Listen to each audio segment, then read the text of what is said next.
Joyeux Noël pour aujourd'hui, cet apéritif théologique qui est sous le signe de la natalité. Joyeux Noël. Joyeux Noël et puis bonne année, hein, parce qu'on n'aura pas l'occasion de se revoir d'ici là, je pense. Donc, c'est aujourd'hui le jour des cadeaux. Les mages apportent des cadeaux à Jésus, de l'or, de la myrrhe, de l'encens, et c'est la raison pour laquelle, mon cher François, j'ai un cadeau pour vous, parce que je ne voudrais pas que vous repartiez les mains vides. Donc voilà, vous pouvez l'ouvrir. Pendant que je rappelle que les mages apportent donc de l'or, de la myrrhe et de l'encens. Pourquoi de l'or, de la myrrhe et de l'encens? Ben ça représente... Attendez, laissez-moi ouvrir le cadeau déjà. Ouais, arrête un peu votre émotion. Ah voilà, Hannah Arendt, il manquait Hannah Arendt dans mes lectures. La liberté d'être libre. Bon, alors, qu'est-ce que ça signifie ce cadeau? Et les cadeaux de Jésus? Les cadeaux. Les cadeaux, déjà, je pense, montrent un intérêt que celui qui vous donne... êtes ému. Oui. Très bien. Celui qui donne le cadeau reconnaît une personnalité à celui qui... Il y a une relation particulière qui se met en place entre celui qui donne et celui qui reçoit. Et c'est toute l'attention qu'on peut porter à quelqu'un que l'on aime. Très bien, c'est exactement ça. Et puis vous voyez, je reconnais votre liberté. Oui. Donc on peut se dire avec Jésus, ça marche de la manière suivante. L'or, c'est le symbole de la richesse, de la puissance, et ça peut désigner la royauté, la souveraineté de Jésus.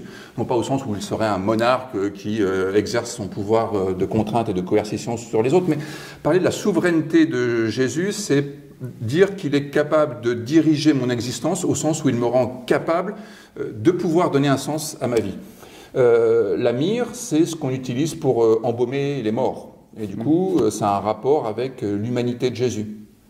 Je trouve que c'est intéressant de dire l'humanité de Jésus parce que ça signifie qu'il est comme nous, il partage notre condition, et donc tout ce qu'il a vécu, on peut le vivre nous aussi. Et on est capable d'aimer comme il a aimé. Alors peut-être que c'est plus compliqué pour nous, mais on est capable d'avoir une vie à la hauteur de Jésus.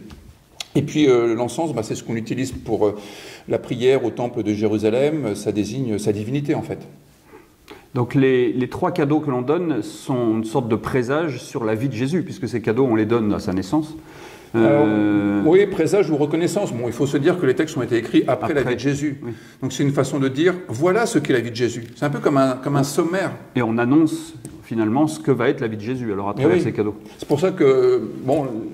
Alors il y a plusieurs écoles dans les familles, des fois ça se déchire pour savoir quel genre de cadeaux il faut faire. Est-ce qu'il faut faire beaucoup de cadeaux ou est-ce qu'il faut faire des cadeaux qui ont du sens? Alors peut-être qu'on peut faire beaucoup de cadeaux qui ont beaucoup de sens.